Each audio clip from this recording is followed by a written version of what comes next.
Hey, you guys. How's it going? Welcome to the show.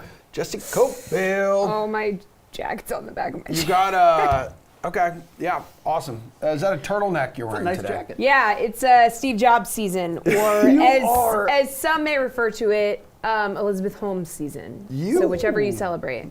You are Steve Jobs, dude. I know. We bear a striking resemblance to each other. You're a genius. Yeah. All right, I'm Emerson Lotzia. Lots and lots of stuff coming up here on The Sweat. We will cover the bases ahead of Game 6 tonight of the World Series. A lot of DFS hockey advice, I'm being told, and basketball as well. We'll do that. Okay. Well, I'm just going to say, if we seem a little off this morning, there was a legit fire drill in this building today. So our minds are all over the place. Everyone is safe.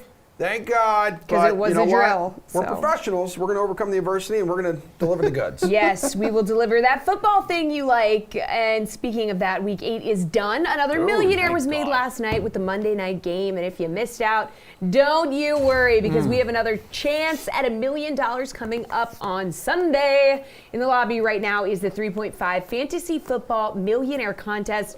You guys know the drill at this point. It's just $20 to enter, $3.5 million in total prizes, $1 million to the winner, plus an entry into the Tournament of Champions contest for another shot at $1 million. So we're looking at the winning lineup from Week 8. This is pretty smoking hot. So 1, 2, 3, 4, 5, 6, 7. 7 dudes with that fire emoji, which is a good thing. So Carson Wentz at quarterback, A.J. Brown leading the way with nearly 35 DK fantasy points.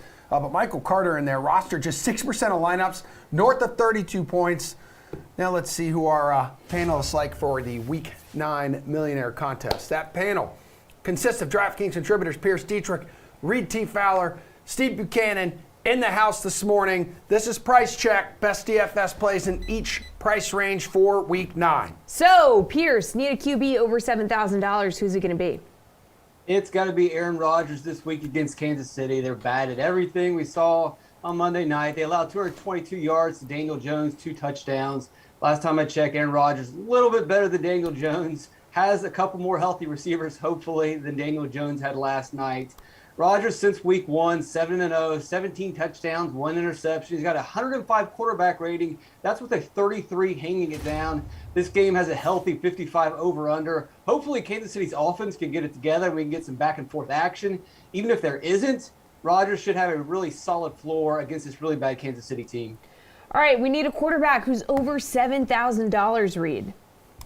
Yeah, I had a feeling that one of these guys was going to go with Aaron Rodgers, so I'll go with Josh Allen. At the very top, $8,200. I mean, he gets Emerson's Jacksonville. And you know what? I was stupid last week. I went with Jacksonville over Seattle. What happened?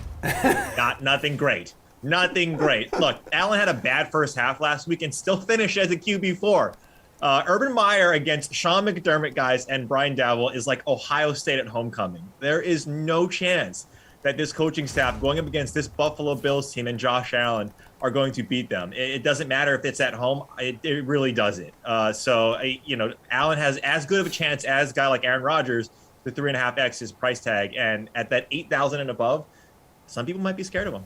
All right, Steve, who are you going with? Yeah, I'm going to go right back where Pierce was, talking about Aaron Rodgers going against the Kansas City Chiefs. I mean, you look at what he did against the Washington football team, a very bad secondary, nonetheless. 24.7 DraftKings fantasy points, over 250 passing yards, 3 touchdowns in that one. And then he was able to take down the Cardinals without Davante Adams and Allen Lazard. So now, presumably, he's going to get those guys back this week. Then he's going to be in an even better spot. He had under 200 passing yards in that game last week, but it didn't matter. He still puts up the fantasy points now that he has his reinforcements back. Come on. You're not going to take Aaron Rodgers in this spot. It's pricey, but that's going to be the guy to play this week.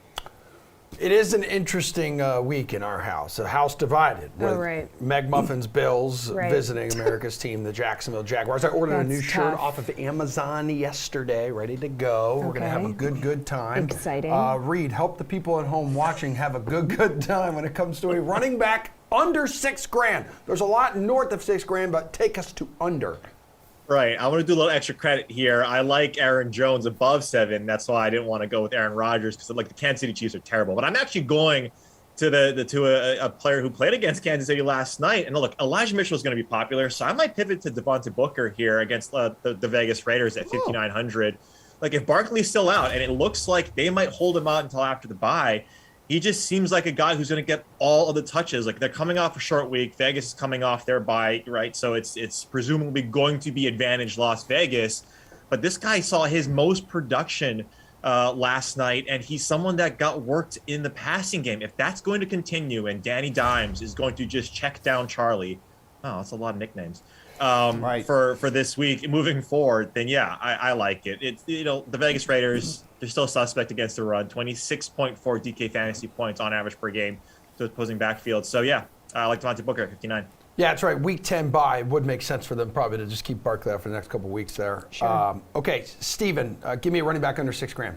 Yeah, Boston Scott is 5,200 this week going up against one of the worst run defenses in the league in the Los Angeles Chargers. Now, you're going to look at the game log and see that Gainwell did outcarry both Scott and Howard, but Gainwell got all of those carries in garbage time in the fourth quarter. Boston Scott looks like he's the man that's going to be taking the RB1 duties while Miles Sanders is out. He rushed the ball 12 times for 60 yards and 2 touchdowns. Last week, it was an all-run game for the Eagles. Last week, we could see a lot more of that this week against the Chargers, who cannot stop the run at all. So 5,200 for somebody who presumptively is the RB1 in this offense right now. You just can't pass that up. So give me Boston Scott. All right, Pierce, what you want? Steve and I are going to butt heads. I'm going to go with Jordan Howard here. We're in the Oh, right that's track. awful. The Chargers defense is terrible. The Chargers have allowed, 9 rushing touchdowns to just 1 receiving touchdown. So I'm going to go with the guy that's going to trouble Steve, and it's Jordan Howard in the red zone. The volume's going to go to Boston Scott. He's the better running back. He's going to run more routes. He's going to get more targets. But when they get to the red zone, 7 touches last week for a guy who was activated on Saturday. He got 3 rushes inside the 5-yard line. Also, Philly's offensive line, very underrated, 5 yards per carry. That's 3rd best in football. When it comes to running back rushing yards, they have the 6th best yards per carry. So it's a good rush attack here. And I can't fault you for going with Boston Scott, but the touchdowns are going to Howard. All right, Steve, let's talk about a wide receiver who's over $6,000. Who do you like in this spot? Yeah, CD Lamb. It obviously doesn't matter who is under center for the Cowboys. CD Lamb's going to continue to produce with Cooper Rush last week. 6 receptions for 112 yards, and that came out to 20.2 DraftKings fantasy points. Now he's going up against probably the most fraudulent team in the NFL in the Denver Broncos. Got out to that hot start. Now they're already waving the white flag, getting rid of Von Miller. Their season is over, even though they're still very much in the mix over in the AFC West. But nonetheless, I mean, this secondary, this whole team had us fooled through the first 3 weeks of the season. They've shown their true colors now. CeeDee Lamb has just been an absolute monster in that loaded Cowboys offense. I know there's a lot of mouths to feed over there, but CeeDee Lamb is getting those deep shots. He's getting in the end zone, and at this price point, he should be able to carve up this Broncos secondary. Yeah, 7,200 coming off his 3rd triple-digit receiving game this season. Damn. Pretty nice. Okay. All right, Pierce, a wide receiver over $6,000. Brandon Cooks, 6,100. Maybe we get Tyrod Taylor back. Great deep passer, deep threat in Brandon Cooks. If not really that big of a deal. Dolphins secondary is banged up. They're not healthy. Byron Jones, Xavier Howard are not looking good. They're not developing like people expected them to. It's probably because they don't practice every single week. They're questionable every single week. They have the 26th pass DVOA. They've allowed the 2nd most points to wide receivers. And they've also allowed the most plus 20-yard passes. Last time I checked, Brandon Cooks is sort of a deep threat. So give me Brandon Cooks at just over the 6,000 mark. All right, Reed, who do you like? You staying closer to that 6,000 mark, or are you paying up? I'm paying up, but I just love when Steve yells in the studio. It like reverberates through my headphones. It's fantastic. I love it. You just get excited, man. I appreciate it. Steph Diggs, 7,700. Steve looks confused. I don't know if that was a compliment going or like a back to the backhanded Eagles thing. Look, you can make a case for Gainwell, Boston Scott, and Jordan Howard. So that sort of leads me to stay away from that spot. But Steph Diggs at 7,700 against Jacksonville. Talk about a fraudulent team. Well, maybe not fraudulent because we know that they're bad. I like to stack them with Josh Allen. It's gonna cost you close to $16,000 already for this matchup in this tandem. But look, Tyler Lockett and DK Metcalf accounted for 18 of Geno Smith's 20 attempts completions last week. I get that there's other guys in this Bills offense like an Emmanuel Sanders. We'll get to him a little bit, and a Cole Beasley. But Steph Diggs hasn't had that big game yet. Jalen Waddle, 10 for 70 for 2 touchdowns. Tyler Boyd, 9 for 118. AJ Green and Christian Kirk, both at 100 receiving yards against his secondary. Steph Diggs is going to have a huge game, probably his best of the season all year. Pierre's favorite value play right now on the Week 9 slate on DraftKings. Tyler Conklin at $3,000. We're always looking to punt at tight end, and the tight end position doesn't look good this week, just about like every single week. Conklin gives you a pretty solid floor with about 4 catches, 40 yards per game. He also fits into the category of chasing that touchdown. He's facing Baltimore, the team to target with tight ends. They allowed more fantasy points to tight ends to anyone else in the league. So if you're punting away, going cheap at $3,000, Conklin's going to be the tight end to take. Sweet T. Fowler. Yeah, it's actually receivers in this $5,000 range. I think Jerry Jeudy is still at $5,000. Buy low on him because he's still getting worked up. Manny Sanders is at $5,600. I think he's definitely in play. But Jerry Jeudy is the guy that I'm looking at. I mean, Steve mentioned CeeDee Lamb on the other side. But I just think that Jerry Jeudy at this price tag and what we saw in that first game, he still has that. He's getting back into the swing of things. Last week wasn't really it. But like Steve mentioned, these guys are still in it. And I think Jerry Jeudy is still underpriced for what he can do in an entire game being entirely healthy.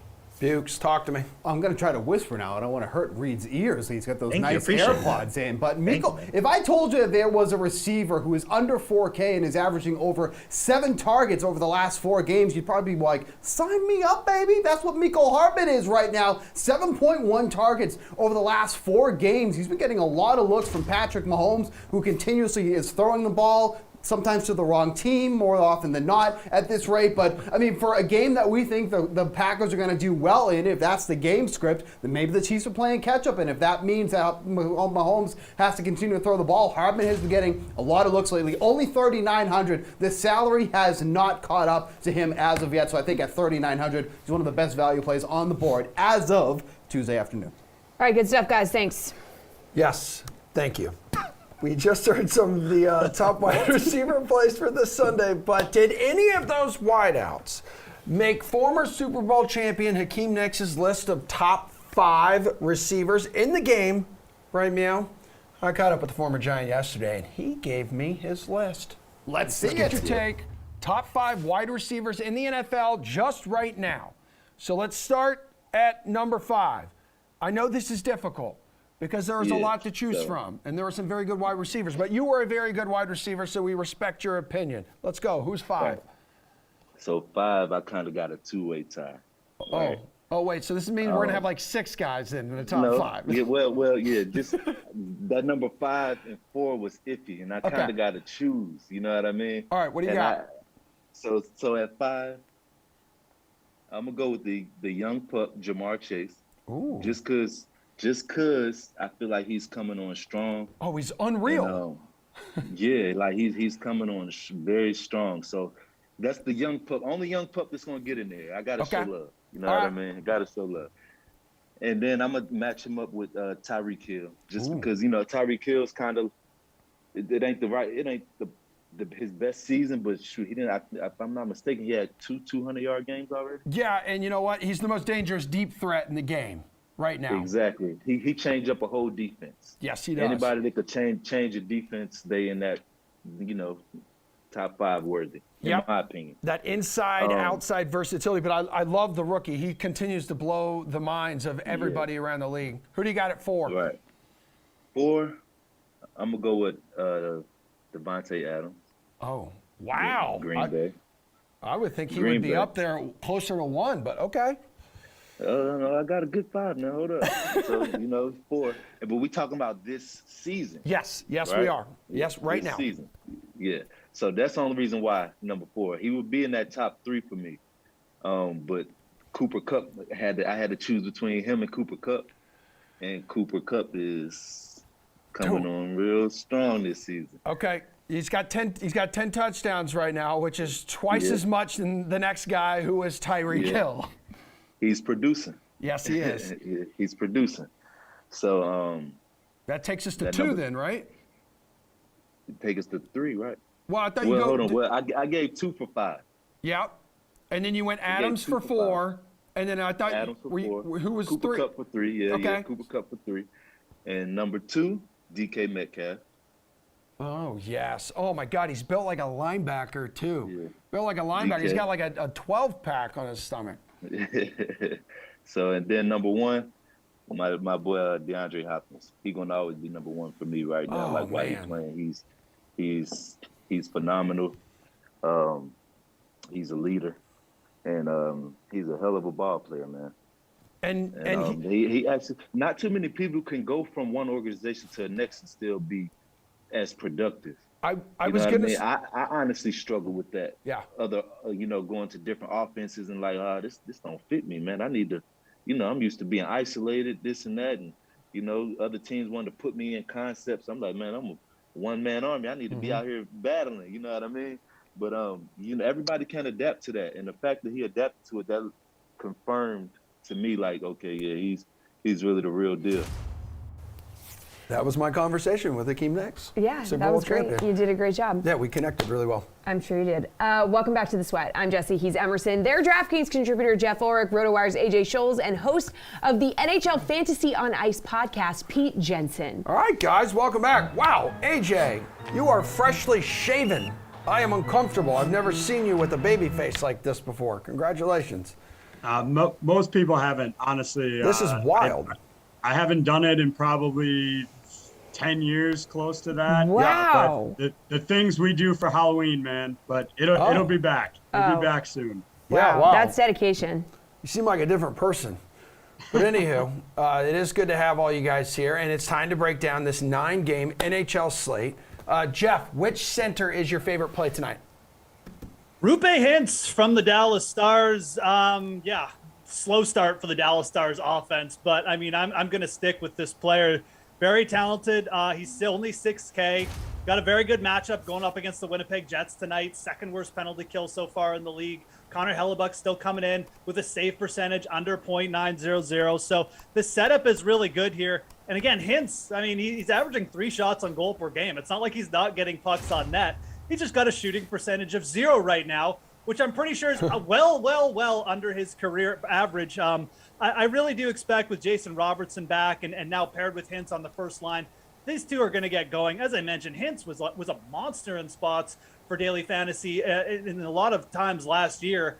And we're getting him at 6K, which is a very palatable price. We're seeing some players now priced up appropriately to where they should be. But I think we could still buy low here on Hintz. Again, this is a player who really talented. I think he's got multi-point upside in this spot too. And when the goals start to flow, they're probably going to flow in multiple bunches here. So love the setup. Really like the player still, but it's been a slow start. But Rupe Hintz, 6,000. AJ, who's your center tonight? Well, looking at the matchup, I think you still have to consider stacking heavily against the Coyotes at this point. And that has me looking at Sean Couturier for 6,600. He leads the Flyers with 9 points to start the year. That includes 4 scored with the man advantage. Arizona has been better the last 2 games. They've limited their opposition to just 4 combined goals, but I wouldn't expect that to carry forward. I think it's a big night to potentially stack some Flyers here. All right, Pete, talk to me, dude. I was between Ryan Strome and Ryan Getzlaf. They're right around the same price in DraftKings, but I'm going with my hunch with Ryan Strome. Artemi Panarin is bound to bust out, and there's a great chance that it happens against the Vancouver Canucks defense.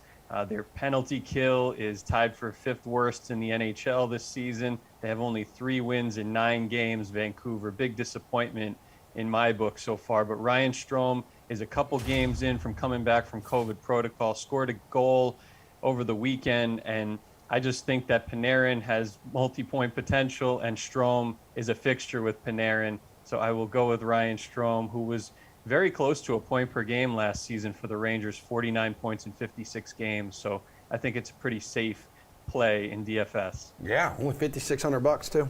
All right, who are you paying up for at wing, AJ? Kyle Connor is the most expensive at $7,800. I was really tempted to consider Kyle Connor here. I mean, he's been off to a really strong start to the year, but they're going to get Mark Scheifele potentially back tonight.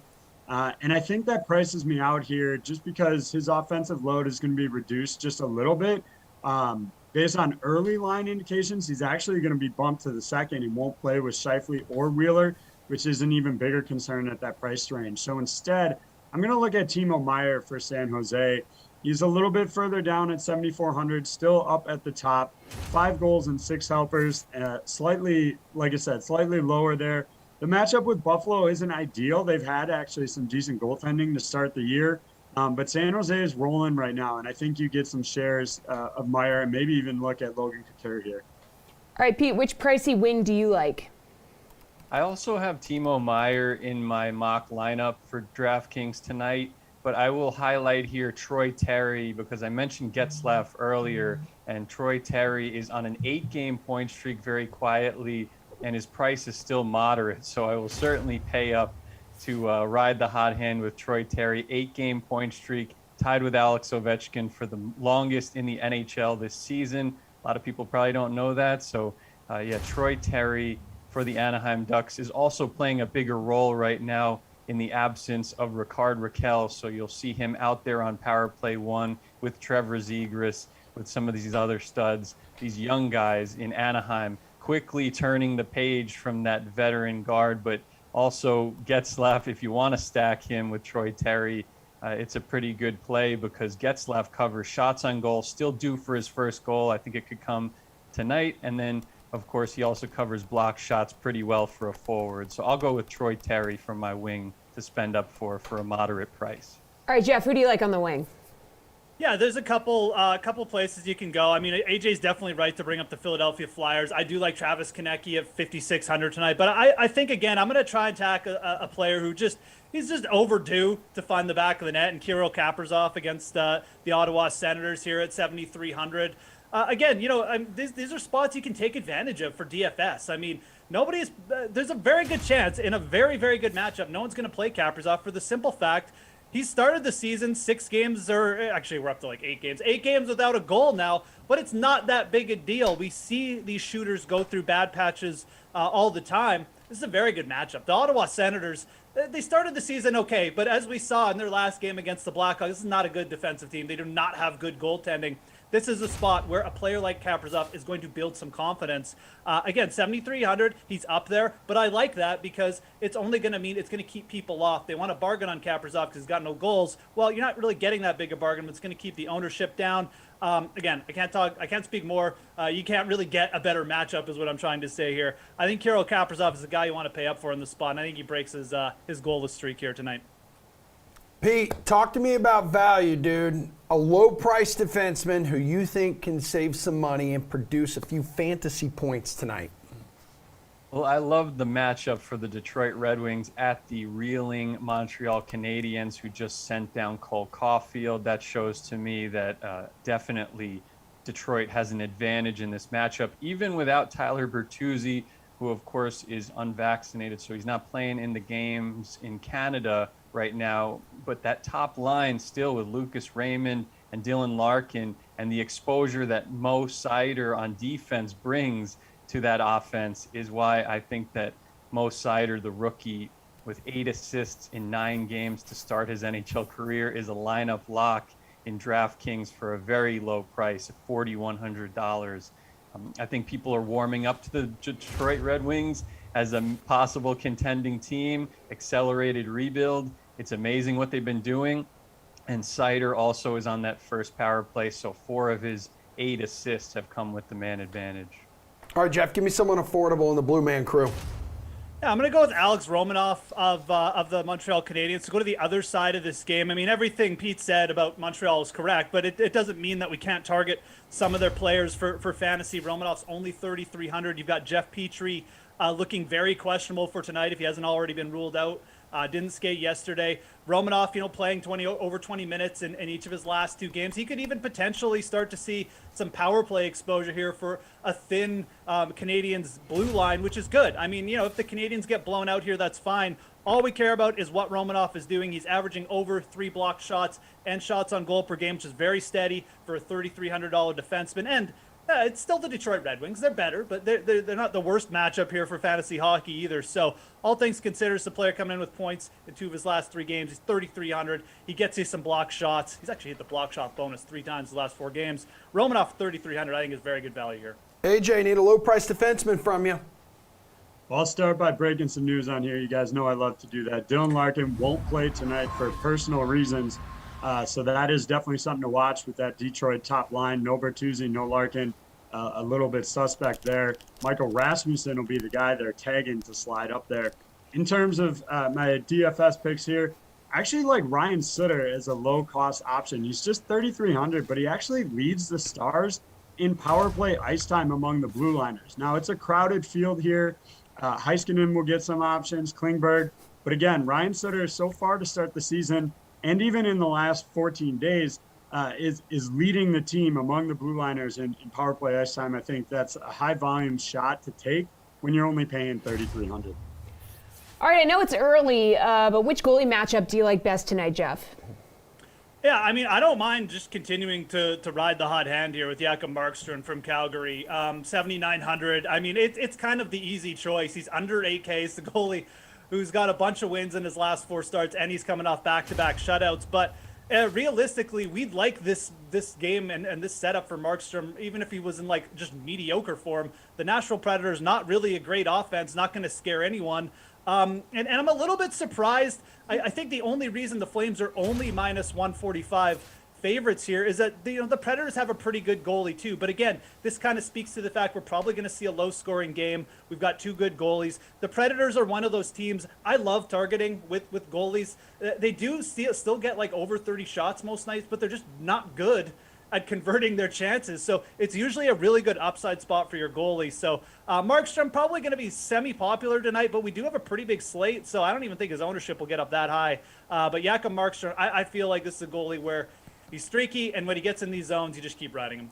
AJ, which goalie stands out to you?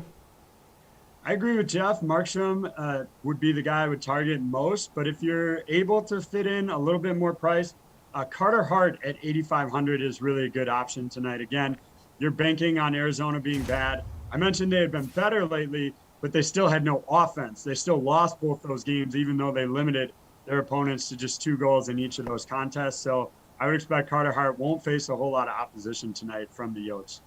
Pete, who do you like between the pipes? I thought about both of those goalies for sure, especially Markstrom, but I'm going with the hot hand here, Igor Shesterkin. I love that he's going to face a heavy save volume. He's tied for 3rd in the NHL in saves, and he's also 3rd in the NHL in save percentage. So that shows you he can keep the efficiency high even when he's getting peppered. I do think he's going to face a lot of shots against a similar team in the Vancouver Canucks. High octane offense. They're going to go toe-to-toe, high-event hockey with the Rangers offense. Both of those teams a little suspect defensively, but I think that Shesterkin is a little bit more equipped than Thatcher Demko to weather the storm. So that gives him a high floor, even if he loses the game. But if he wins the game with 35 to 40 saves, he'll break the slate, and he'll keep the good times rolling right now. They just re-signed Adam Fox, so they'll have like an extra boost, I think, for this game in the midst of their road trip. And Igor Shesterkin, one of the best goalies in the league, very quietly right now, living up to the hype in all fantasy formats.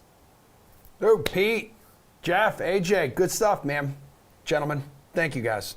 Great You job. can, yeah, that's what I do here. I got Of course. to put Jesse and this team on my shoulders and my back every day, which is why it hurts.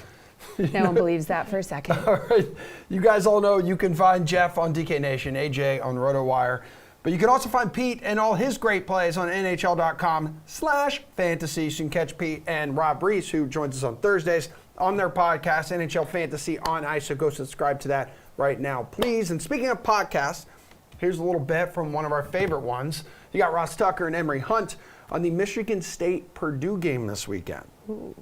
Michigan State is at Purdue. Is this line right? Michigan State's only laying 2.5. Are they expecting them to have an Iowa moment here? We saw Purdue give Iowa some problems, but yeah, that line is correct. It's very small. There's not a lot of confidence in the Spartans coming to this game.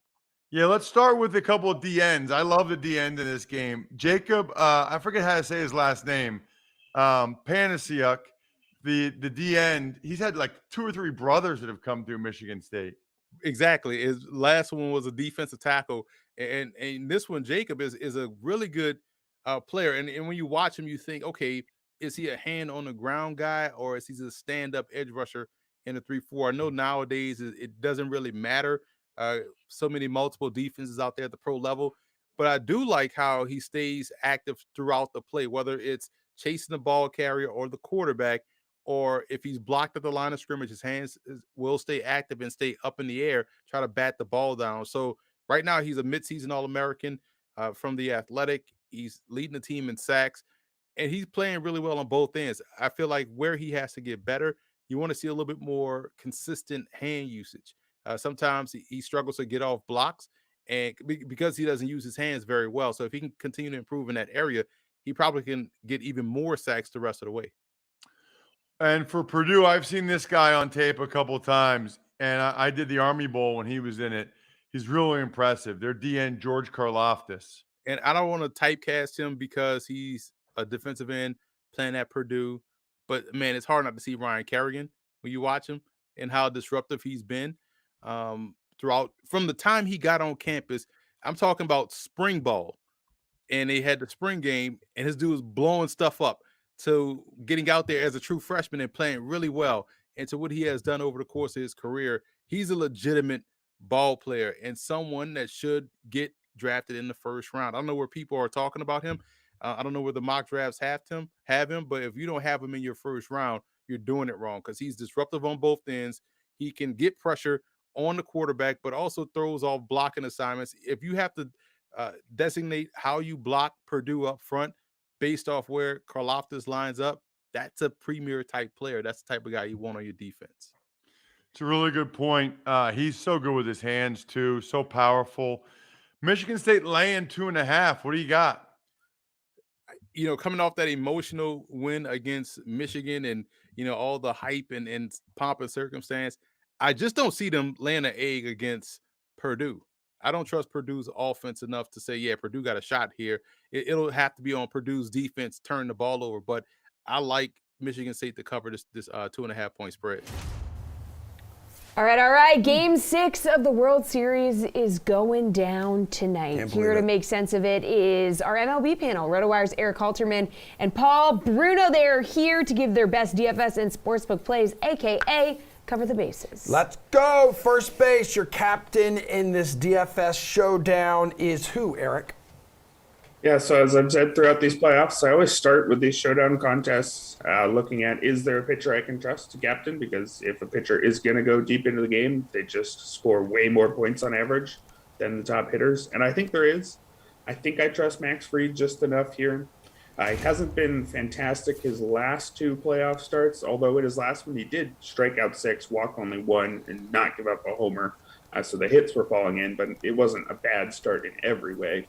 And overall, throughout the playoffs, he does have a 5.40 ERA, but his FIP is 2 full runs better than that in those 4 postseason starts. He's basically doing Max Fried things throughout the playoffs, which is strike out only about a league average amount of guys, but walk very few, just 3.2% walk rate in the postseason, and get an above average number of ground balls. I would not trust Luis Garcia to go deep on the other side, so I think if I was building an Astros base lineup, he wouldn't be my guy. He's just hasn't been good this postseason and is pitching on short rest. But I think Fried works, especially because the Atlanta bats are cheaper than the top Houston bats here. Houston has 3 of the 4 most expensive bats and 5 of the 7 most expensive, so you can actually pay up for Fried and still get Freddie Freeman and a lot of the best Atlanta hitters all in one lineup here. I mean, Fried's looked a little shaky his last 2 times out in the postseason. Paul, who do you trust to have in your captain spot tonight? Well, you just helped me make my case, Emerson. I don't trust Max Fried. He was roughed up in Game 2. He gave up a number of hits and 6 earned runs. I don't like that line score, and he did the same thing the previous start. So I expect more of the same as he faces the power bats at the top of the Astros order in a game that will give him fits again. I certainly don't look for Garcia. I think Eric is right. I don't look for him to go very deep into this game and can't trust him either. So I'm going to look for one of the batters, and I'm taking Yuli Gurriel, whose price is $11,700 for tonight's game.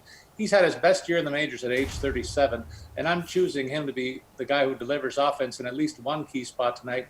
He's been consistent home and away, lefty versus righty, and comes in hot with 15 hits in his last 37 at-bats.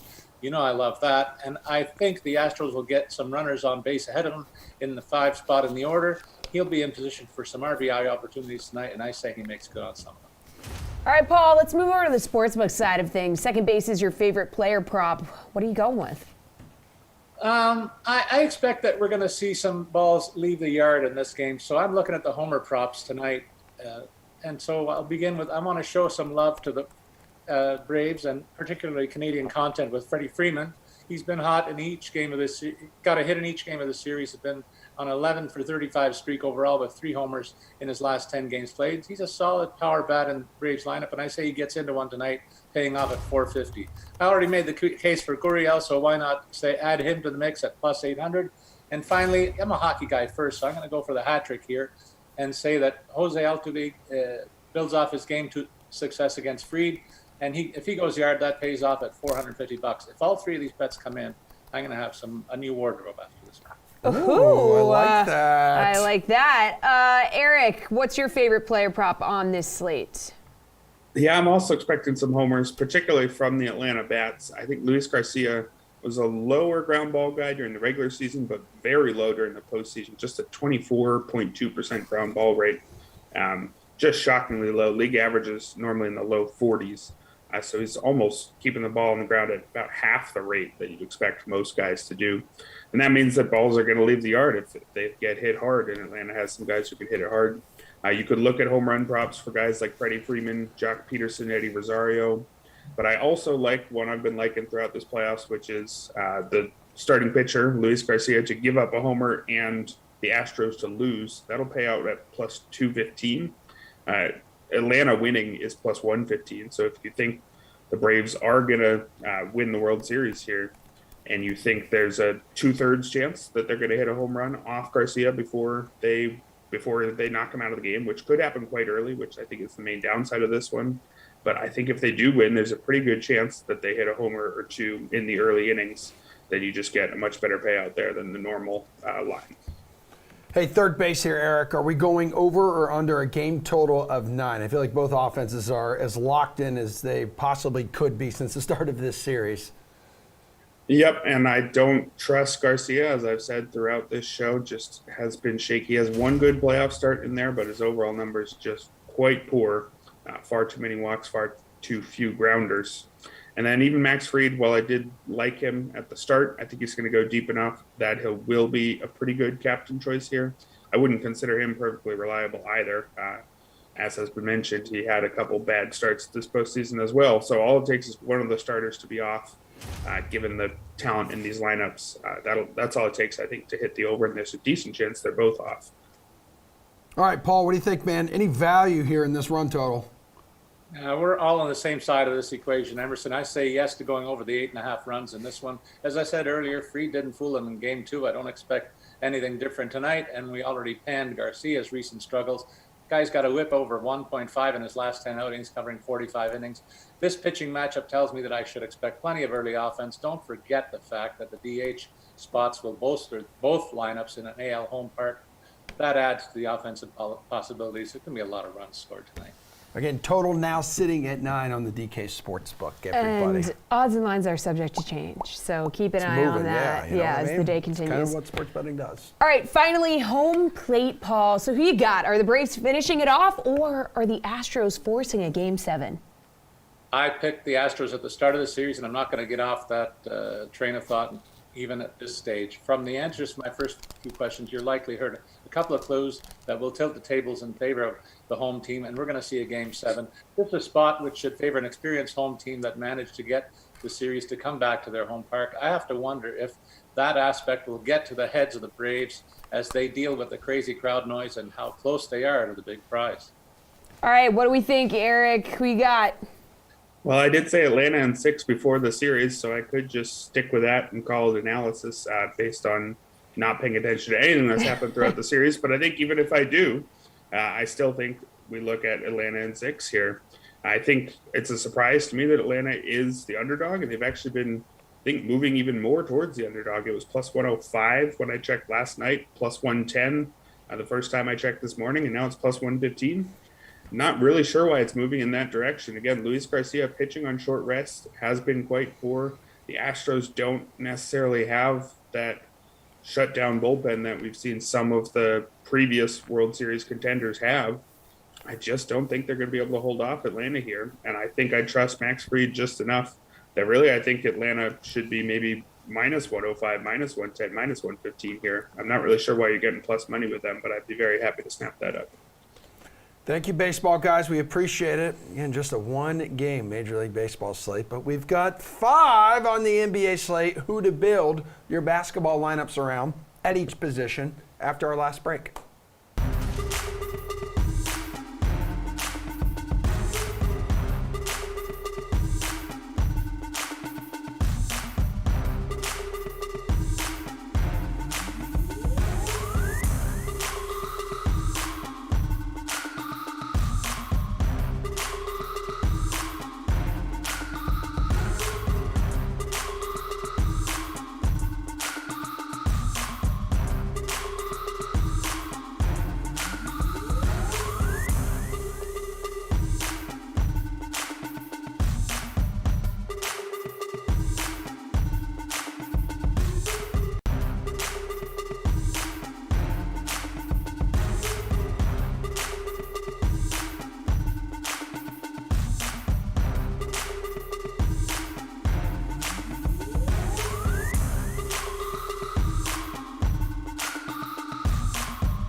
All right, guys, last block of the show. We are saving some of the best for last. It's our hoop heads. So we got DraftKings contributor Gary and Thorne, Kenny Ducey, Ryan Mogg, Josh from the Four Seasons podcast here for some building blocks. So which players are you building your DFS lineups around tonight on this 5-game slate? All right, so who's the center that you want to build around tonight?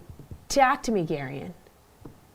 I'm going to go with Jonas Valanciunas. There's still a lot we have to figure out about what exactly this Pelicans team is going to look like tonight. Both Brandon Ingram and Devontae Graham are questionable to rank first and second on the Pelicans in usage rate. So obviously there could be a situation where a lot of Pelicans are just very viable. 6 DraftKings points per minute when those two guys have been off the court. And even if they do end up playing, this is someone averaging 20 points per game who has the 5th highest total rebounding rate in the NBA. He's really just been feasting, as he should be, with Zion Williamson. A piece of injury news on this slate as it pertains to Valanciunas is the status of DeAndre Ayton. Because if Ayton cannot play through his own questionable tag tonight, I don't know who the Suns can throw. Or $8,500. He's a very, very nice piece. All right, Kenny, which center are you building around? I'm going to go with Anthony Davis at $9,700. You know, the Houston Rockets ranked 3rd worst in field goal percentage